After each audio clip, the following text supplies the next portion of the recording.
Hi there, care to join us for a stravig? Today, Loki and I are going to follow the route from the tale of Adam Forrester, a local legend said to have inspired Rabbi Burns to write his spine-tickling poem, Tam O'Shanter.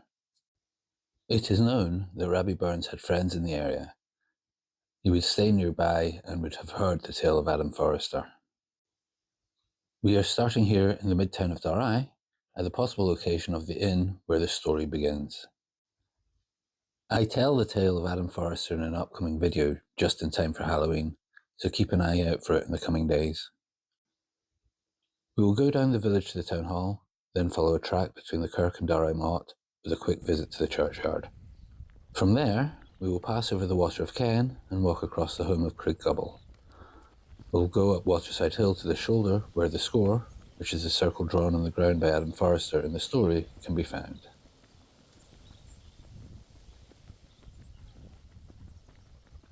The full name of the village is St. John's, Town of Dalry. Named after the Knights of St. John, the village was originally called St. John's Clachan of Dalry, Dalry being the name of the parish, or area it is in.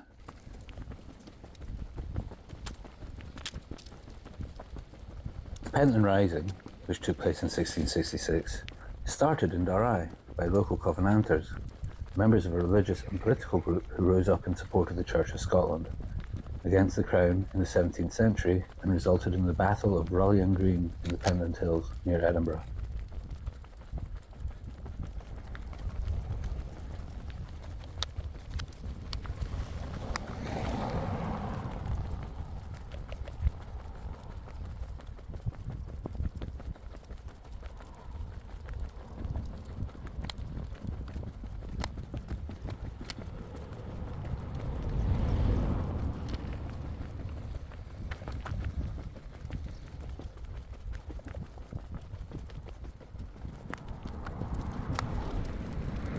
Ahead of us is Dalry Town Hall, a starting place for a few walks in the area.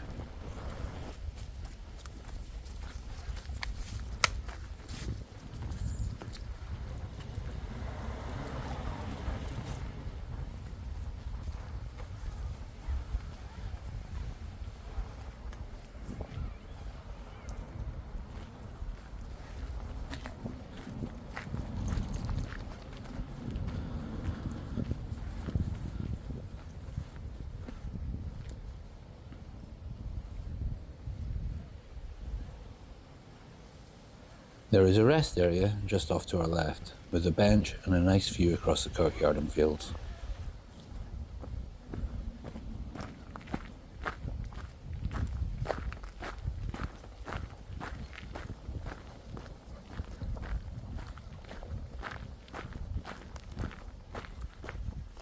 This mound is a motte, dating back to the 12th century.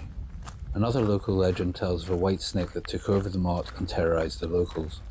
I may tell that one another time.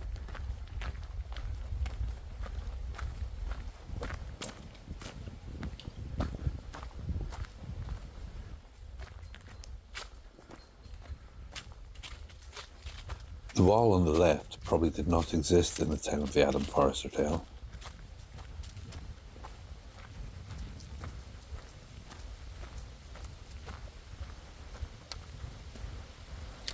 Taking a brief detour into the courtyard.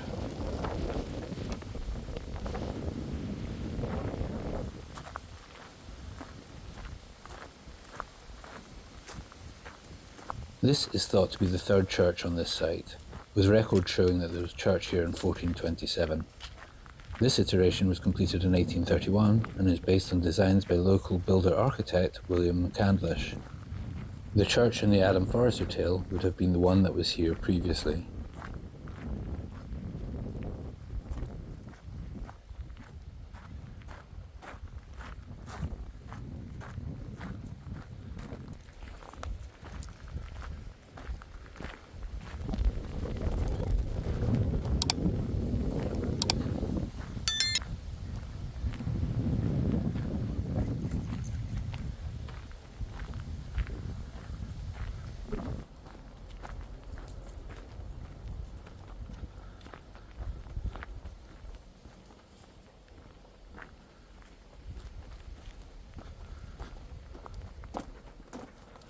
We are now going into the Gordon Isle, burial place of the Gordons of Lochinvar, a notable Scottish family and local landowners. It is thought they were buried upright in the crypts below, which are now sealed. The former minister for this church is looking to organise an archaeological dig to investigate further. This is probably part of the church that was referred to in Forrester's tale.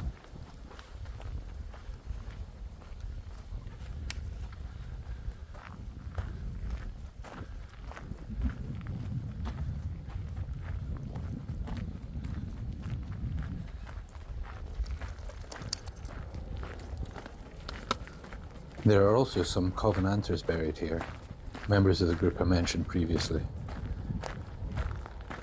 I'm thinking I will do a longer video specifically around the kirkyard in the future.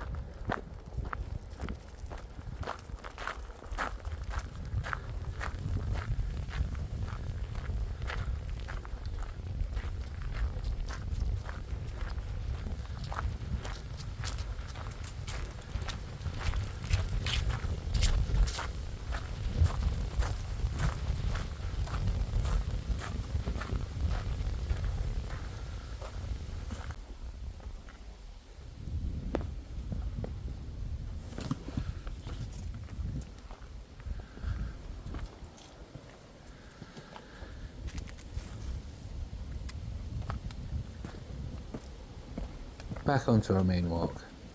A couple of other routes go off to our left here, including the Donald Watson Bird Walk and the Riverside Walk to New Galloway. We are now going to cross the Water of Ken using the boat wheel suspension bridge. It was constructed by Royal Engineers in 1982. There used to be a couple of fords across the river, with the old Kirk ford just being off to our left. In some versions of the Forrester tale, witches in the story can't cross fords, so they race 6 miles up the road to the High Bridge of Ken and back down to catch up with Forrester on Waterside Hill. There also used to be stepping stones a bit further downstream, but they got washed away in storms several years ago. It made for a nice wee circular route that we used to do as kids, assuming the hydropower stations were not running and covering the stones. There is another path off to the left, which takes us to the abandoned village of Glenlee and its power station, but we are going to turn right.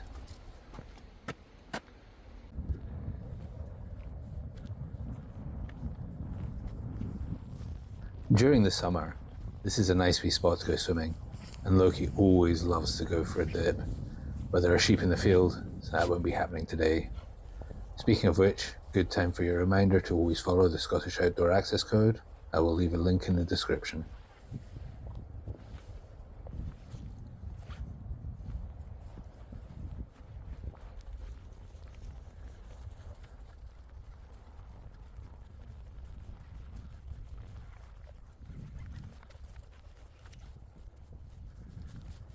We have actually been following the Southern Upland Way for most of the route.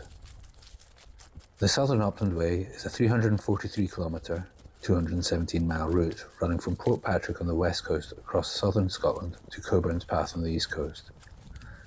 The route takes in hills and moorland is considered to be one of the tougher of the Scottish trails, but the part we are doing today is relatively easy.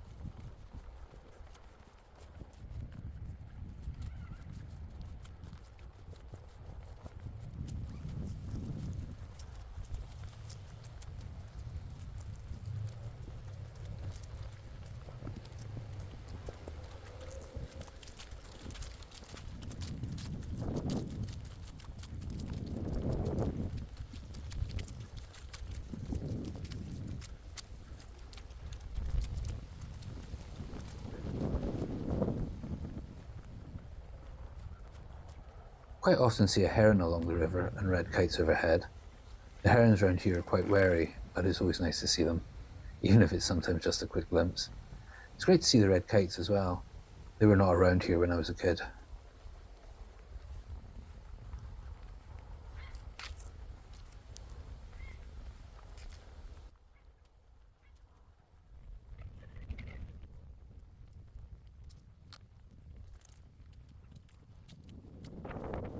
In some versions of Adam Forrester's tale, there are a couple of references to Craiggubble, including an inn and a home. The wood ahead is known as Craiggubble Wood. While I could not find any information about an inn, I believe this is the home. A home is defined as an islet in a river, or in this case, a piece of flat ground by a river which is submerged in times of flood. And I can confirm these fields have flooded in the past, so I believe this is the Holm of Craiggubble. There are 3 other homes on the other side of the river between here and New Galloway: Holm of Dalry, Glenkens Holm, and Dalry Holm. I go around each of them in parts 1, 2, and 3, respectively, of my Dalry to New Galloway Riverside Walks videos.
It can get a bit sloppy underfoot around here and further along the walk, so you probably want to be wearing wellies or walking boots, especially if it has been raining.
To our right is Earlstoun Power Station, part of the Galloway hydroelectric scheme, and it was built in the 1930s.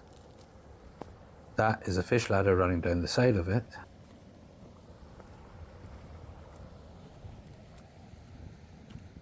and Craiggubble Wood, which I mentioned a bit earlier, is to the left.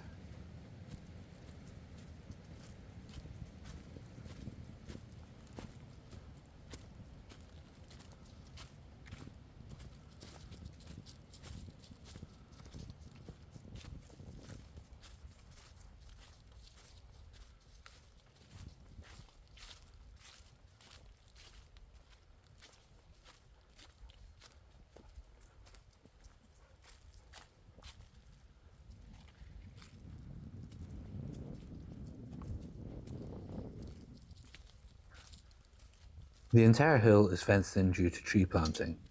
It's mostly non-native Sitka, which can do a lot of damage to the biosphere, with a few native species planted around the edge, although the native trees are not looking too healthy.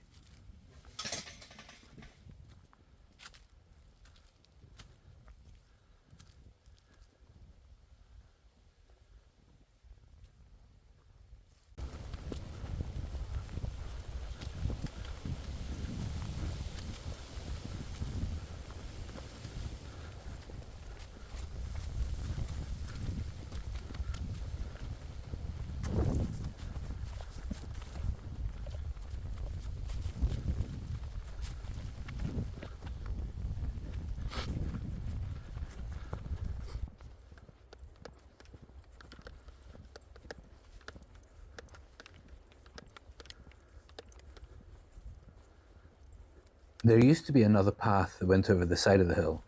The old path came in from over to the right and ran up alongside this dike to our left, rather than going over the top of the hill, and would pass quite close to the score, but it is now totally grown over.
To get to the summit of Waterside, follow the path to the right of the bench. It's usually one of the first places I go when I come down to visit. I love the view from up there. I will link to a short with a panoramic taken from up there in the description. For now, we will continue to follow the southern Upland Way a little bit further.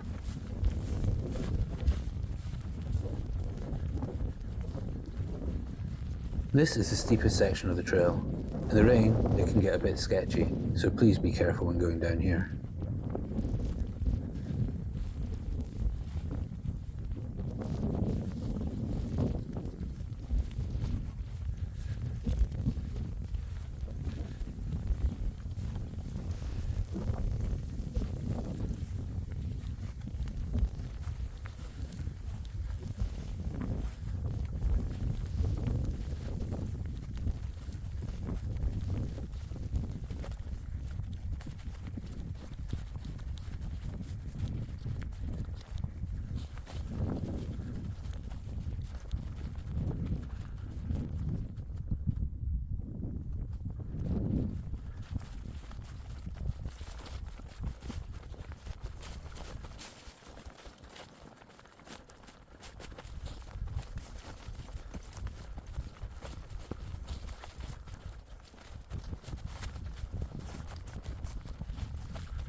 We are leaving the southern Upland way at this point and following the track to the left. There can be a few puddles around here as well, so keep watch while walking.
We are now leaving the path and making our way over to the circle, which is marked by 2 stakes in the ground.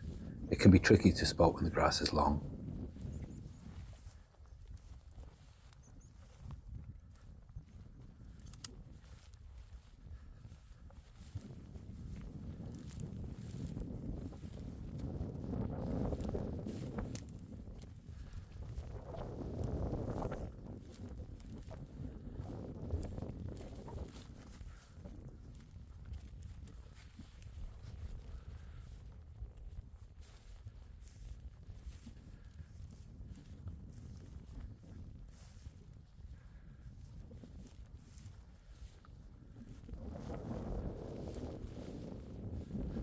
The ground is really rough here and full of furrows that can be quite deep, which you can't always see due to the grass.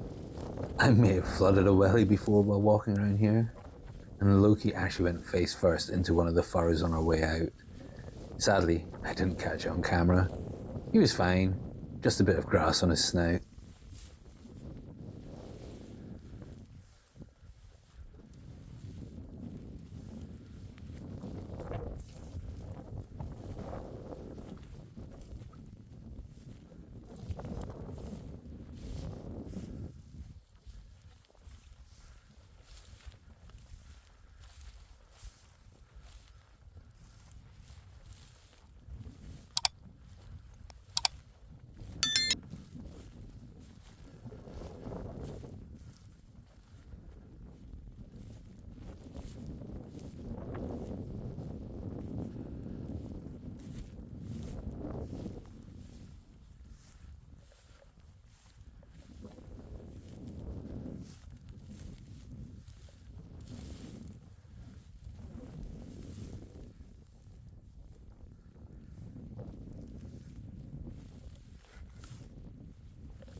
This is the Witch's Circle, also known as the Score, where it is said that Adam Forrester drew a circle on the ground using his sword to protect him from the demonic horde that was chasing him.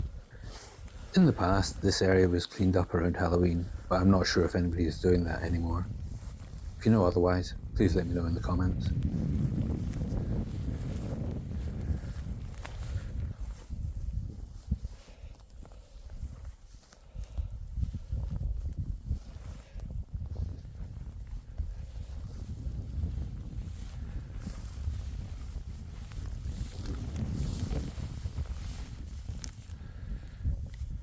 To hear me tell the tale of Adam Forrester, or watch more adventures of Loki and I on our walks, please subscribe. If you enjoyed this video, please share it, leave a like and comment. It's always nice hearing from you. Well, thanks for watching.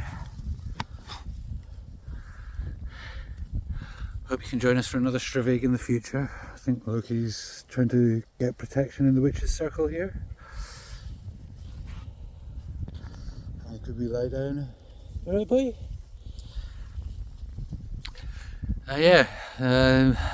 Potentially go and do another recording in the future, just a different route up here. Obviously that wasn't the official route. But still a nice walk, just a bit sketchy at this end bit. I'm going to go and follow the track down that we were following before. I'll go and get back onto it, but there won't be any further commentary. I'll just do a quick kind of reverse route for if anybody wants to come up the other way, give them an idea of where they're going. It goes round the back of that wee hill just over there and back down to the gates that we saw at the start as we were crossing the field.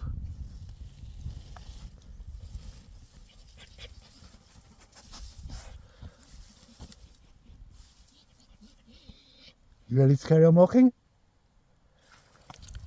Or are you feeling ghostly presences here? Oh, cheers again. Take care. Slanja.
Come here, boy.